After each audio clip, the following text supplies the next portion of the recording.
I am a woman that was coerced to have an abortion. And what society today is not teaching people is... When is it okay for a woman to be forced to get an abortion? Let's go get some answers. Never. Never. Never. Never. Never. Never. Never. Never. I don't know if I would agree that it's okay for a woman to be forced to get an abortion. Have you heard about what's going on with, Britney Spears saying that Justin Timberlake kind of forced her into getting an abortion? I just heard about that today, actually. How do you feel about that? I don't know. I think it sounds terrible. I don't know. I mean, did he perform the abortion himself? But then again, men should have rights to say if they want to have a baby too. So. If that's true, it's disgusting. I definitely land on the side of females having ownership of their own body and everything, and being able to make choices for themselves. And so, I don't like it one bit. 70% of women who get an abortion say they feel pressured or coerced. How does that make you feel? I believe that. That's sad, isn't it? Yeah, it's awful. Does that sound empowering or liberating for the woman? No.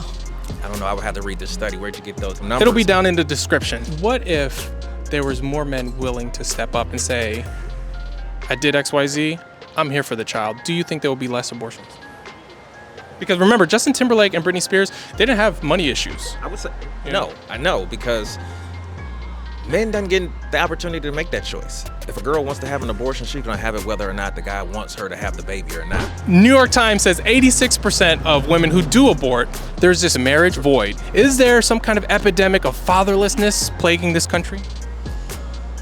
9 in 10. Probably. Yes, there's no father, and that's going to happen. It says something completely about our culture. You take God out of the equation, and now marriage doesn't mean anything, right? And now abortion ain't a sin. Killing an innocent life ain't a sin, and it all just goes downhill from there. I am a woman from many, many, many, many years ago that was coerced to have an abortion. I'm so sorry.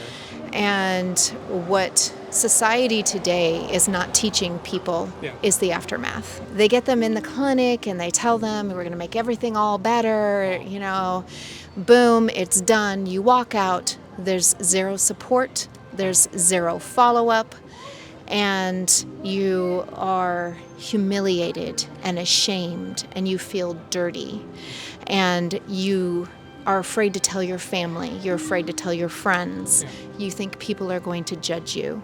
And that slowly develops into depression, anxiety, which oftentimes can then develop into mental health issues and things. And they don't tell you that. They don't discuss that fact of, hey, you should probably get some counseling to not give a woman the full picture and the understanding of what could come is really a detriment to every woman that even thinks about walking into a clinic. It was a 10-year journey of counseling and therapy and healing, more than anything, forgiving myself.